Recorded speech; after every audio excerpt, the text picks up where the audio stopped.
ಬೆಂಗಳೂರು ಗ್ರಾಮಾಂತರ ಕ್ಷೇತ್ರಕ್ಕೆ doctor ಮಂಜುನಾಥ್ಗೆ ticket ಘೋಷಣೆ ಆಗಿದೆ. ಟಿಕೆಟ್ ಘೋಷಣೆ ಬೆನ್ನಲ್ಲೇ ಚುನಾವಣಾ ಕಾರ್ಯತಂತ್ರ ಆರಂಭವಾಗ್ತಾ ಇದೆ. ಮತ್ತೊಂದು ಕಡೆ ಡಾಕ್ಟರ್ ಮಂಜುನಾಥ್ಗೆ ಬಿಜೆಪಿಯ ಶಾಲನ್ನು ಹೊದಿಸಿ ನಾಯಕರು ಅಭಿನಂದನೆ ತಿಳಿಸಿದ್ದಾರೆ.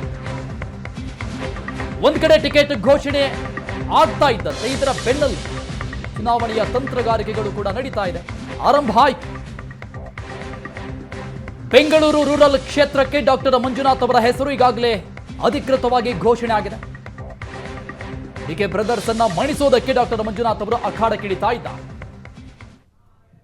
ಏನಾದರೂ ಒಂದು ಈ ಜವಾಬ್ದಾರಿ ಸಿಕ್ಕಿದ್ರೆ ಈ ರಾಜ್ಯಕ್ಕೆ ಈ ರಾಷ್ಟ್ರಕ್ಕೆ ಒಂದು ಸರ್ಕಾರಿ ಸ್ವಾಯತ್ತ ಸಂಸ್ಥೆಯನ್ನ ನಾವು ಪಂಚತಾರ ಖಾಸಗಿ ಆಸ್ಪತ್ರೆಯನ್ನಾಗಿ ತೋರಿಸಬೇಕು ಅನ್ನೋ ಕನಸಿದ್ದು ಅದು ಸಂಪೂರ್ಣವಾಗಿ ಯಶಸ್ವಿಯಾಗಿದೆ.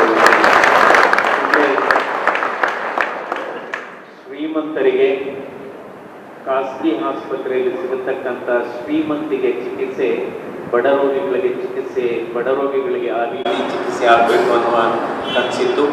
ಏಕೆಂದರೆ ನಾನು ಕೇವಲ ಹೃದ್ರೋಗ ತಜ್ಞನಾಗಿ ಮಾತ್ರ ಕೆಲಸ ಮಾಡಿಲ್ಲ, ಒಬ್ಬ ನಿರ್ದೇಶಕನಾಗಿ ಕೆಲಸ ಮಾಡಿದ್ದೇನೆ, ಒಬ್ಬ ಆಡಳಿತಾಧಿಕಾರಿಯಾಗಿ ಕೆಲಸ ಮಾಡಿದ್ದೇನೆ, ಹಲವಾರು ಆಸ್ಪತ್ರೆಗಳನ್ನು ಕಟ್ಟುವ ಮೂಲಕ ಒಬ್ಬ ಇಂಜಿನಿಯರ್ ಆಗಿ ಕೆಲಸ ಮಾಡಿದ್ದೇನೆ ಮತ್ತು ಆರ್ಕಿಟೆಕ್ಟ್ ಆಗಿ ಕೆಲಸ ಮಾಡಿದ್ದೇನೆ ಹಾಗೂ ಒಬ್ಬ ಸಾಂತ್ವನ ಹೇಳ್ತಕ್ಕಂಥ ಕೌನ್ಸಿಲರ್ ಆಗಿ ಹಲವಾರು ಪ್ರಶ್ನೆಗಳು ಬರ್ತವೆ.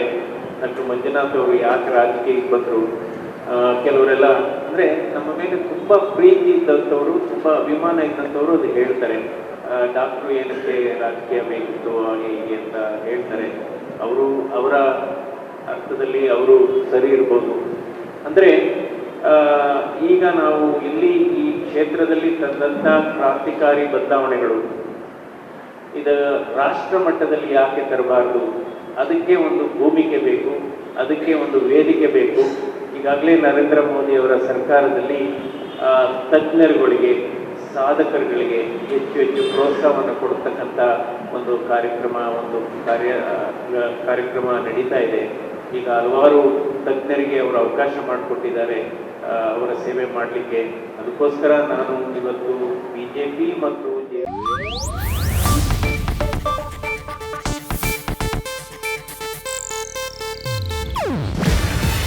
ಇದು ಏಷ್ಯಾನೆಟ್ ನ್ಯೂಸ್ ನೆಟ್ವರ್ಕ್ ಪ್ರಸ್ತುತಿ.